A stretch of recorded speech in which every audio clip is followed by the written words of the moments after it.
welcome back to my YouTube channel, and if you're new here then welcome. As always, if you do like this video, please do like and subscribe, it really helps the channel out. Okay, so this one is a bit of a shorter video.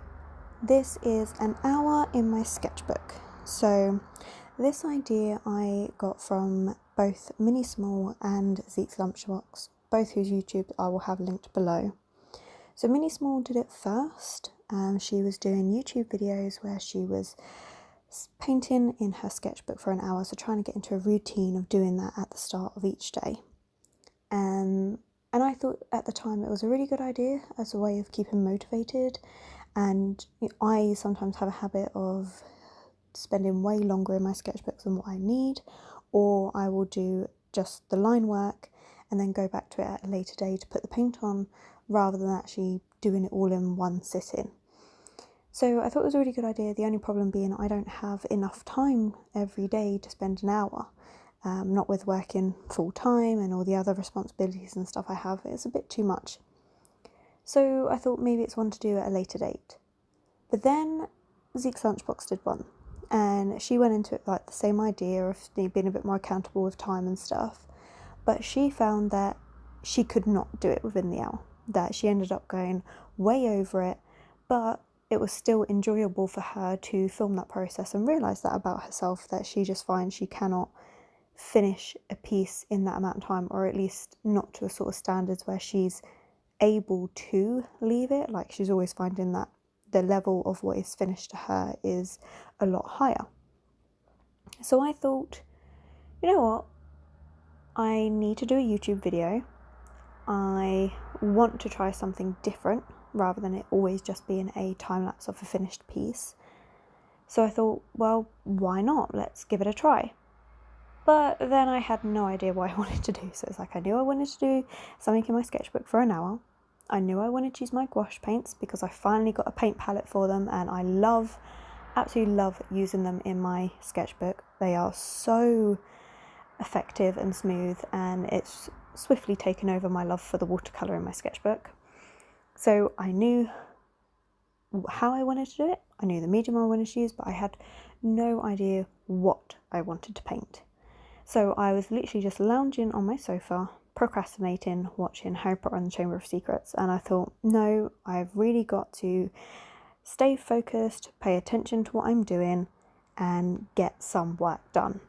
So I then decided to think back on what I'd been up to on the past few days, and actually the day before I did this painting, myself and my partner Damien had been to the British Museum, where they had a manga exhibit for basically just showing the progress the artwork has been from like the time it kind of originally started to how it is now, and all the changes it's been through, and the different like series that have come about from it, and like then the different animations and things like Studio Ghibli and stuff.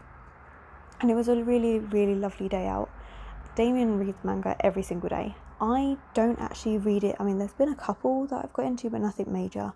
But I wanted to go because it would be good to see how the artwork has progressed over time, and see like that impact that time has on art. So we both went, and it was amazing. It was a really, really good exhibit. They also had some film clips playing as well from the Studio Ghibli films. And I was thinking about it, and I was like, actually, you know what? I have never like painted in that style, like ever. That would be a really interesting, like, so again, a bit of a challenge, something different for me to try and do. But I wasn't really in the mood to draw like characters and stuff. I don't really do character design, you know, as you probably would have guessed by now, that's not really my sort of thing. But I do love the landscapes that they do. They're just so beautiful and clean, and it's just, yeah, very, very nice artwork there. So I thought, why don't I do some of those? I haven't done any landscape in years. So I used to do landscapes, but I would spend like 8+ hours on one tiny little A5 painting. And I did really enjoy them, but then I seemed to somehow lose the ability to paint them. But that's a story for another time. So I decided, you know what, this is what I'm going to do. So I split one side of the page into 6, giving myself 10 minutes for each painting. I didn't feel confident enough to do a full spread and give myself only 5 minutes. I thought that was a bit too much to ask for, considering this is my first time giving myself an hour. So I started doing it, and you know what? I loved it. It was very much a challenge, and I did find that some of them I couldn't stick to the 10-minute mark. Sometimes I went over, but then thankfully on a couple I managed to do them a bit quicker. So overall I did actually only take an hour, although next time I do this sort of thing I would definitely have a timer to actually prove that it was only an hour, even though it's been sped up.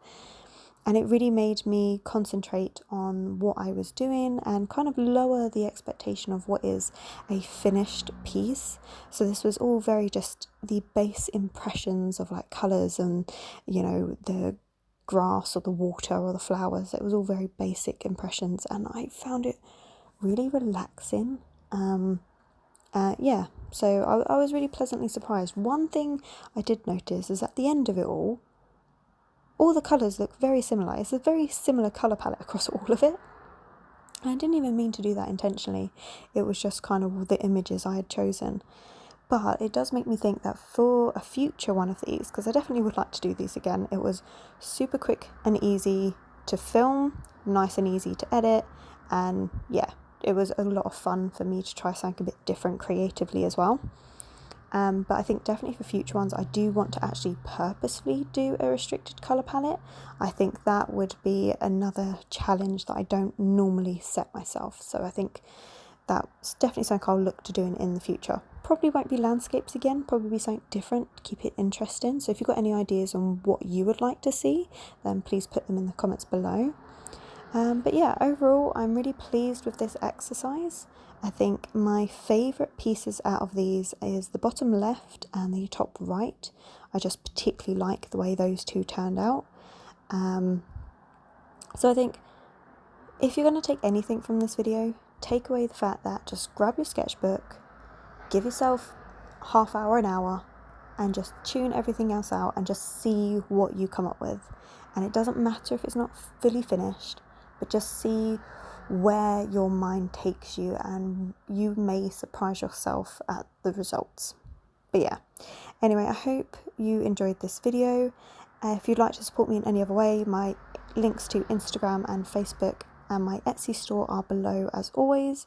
Otherwise, have a lovely day, and I will see you in the next video.